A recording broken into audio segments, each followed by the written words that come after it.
इस वक्त हमारे साथ बातचीत के लिए उत्तराखंड से बीजेपी के राज्यसभा सांसद नरेश बंसल जी मौजूद हैं। सर, चिंतन शिविर में उत्तराखंड के मुख्यमंत्री पुष्कर सिंह धामी ने साफ कहा है कि फाइल उधर उधर ना करे, विकास कार्य के लिए जो है वो कार्य तेजी के साथ किया जाए।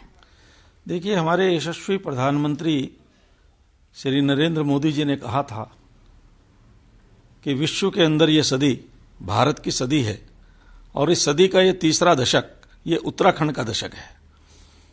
हमारे युवा और यशस्वी मुख्यमंत्री श्री पुष्कर सिंह धामी जी ने भी कहा कि हमारा विकल्प रहित संकल्प है, अर्थात कोई विकल्प नहीं है, केवल संकल्प को पूरा करना है। तो वो संकल्प है कि जब उत्तराखंड 25 वर्ष का युवा राज्य होगा 2025 में, तो वो देश के अग्रणी राज्यों में होगा। तभी हम प्रधानमंत्री जी के इस वाक्य को सार्थक कर सकेंगे कि ये सदी का ये दशक उत्तराखंड का दशक है। इसको लेकर के कार्यशैली के लिए, कार्य रूप देने के लिए 3 दिन का चिंतन वर्ग मसूरी में हो रहा है और मैं समझता हूं इस तरह का चिंतन वर्ग शायद ये पहली बार हो रहा है। चिंतन जब भी होता है किसी भी क्षेत्र में हो, आध्यात्मिक क्षेत्र में हो, राजनीतिक क्षेत्र में हो, आर्थिक क्षेत्र में हो, तो उसमें से कुछ ना कुछ अच्छा निकलता है। तो ये चिंतन वर्ग इस चीज का द्योतक है कि हमारा अच्छी करने की मंशा है, उसके लिए चिंतन वर्ग हो रहा है और सभी अधिकारी 3 दिन बैठ करके मंथन करेंगे कि उनके विभाग का, उनके अंतर्गत जो काम है वो कैसे अपना बेहतर प्रदर्शन कर सकते हैं और इस राज्य को अग्रणी श्रेणी में ला सकते हैं।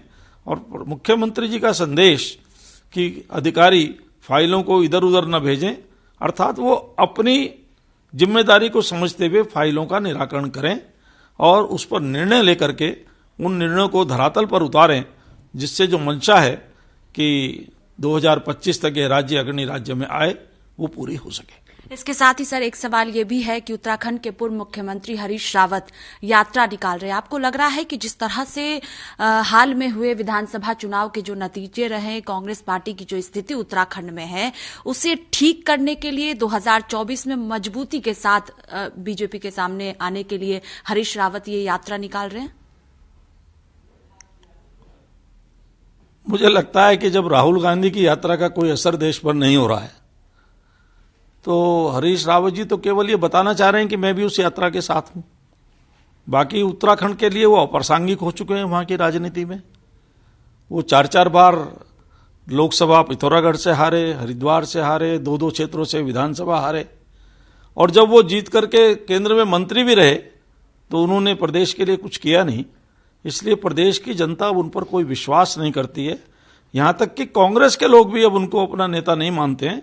इसलिए अपना अस्तित्व बचाए रखने के लिए वो इस प्रकार के थोड़े बहुत काम करते रहते हैं, जिससे लोगों को ये रहे कि वो अभी हैं। एक और आखिरी सवाल है कि आपको लगता है, चूंकि पिछले दिनों जो पूर्व मुख्यमंत्रियों के बयान सामने आए सरकार को लेकर, आपको लगता है कि सरकार और संगठन में जो तालमेल है वो ठीक नहीं है अभी, इसी वजह से पूर्व मुख्यमंत्रियों के बयान सामने आए सरकार को लेकर? नहीं, पूर्व मुख्यमंत्री के बयानों में न सरकार के खिलाफ थे कोई बयान, न संगठन के खिलाफ थे। संगठन और सरकार में पूर्ण समन्वय है। हमारे मुख्यमंत्री जी यदा कदा ही नहीं बल्कि नियमित रूप से पूर्व मुख्यमंत्रियों को मिलते रहते हैं, उनके आवास पर जाकर मिलते हैं, उनसे सलाह मशवरा करते हैं, उनके अनुभव का लाभ उठाते हैं।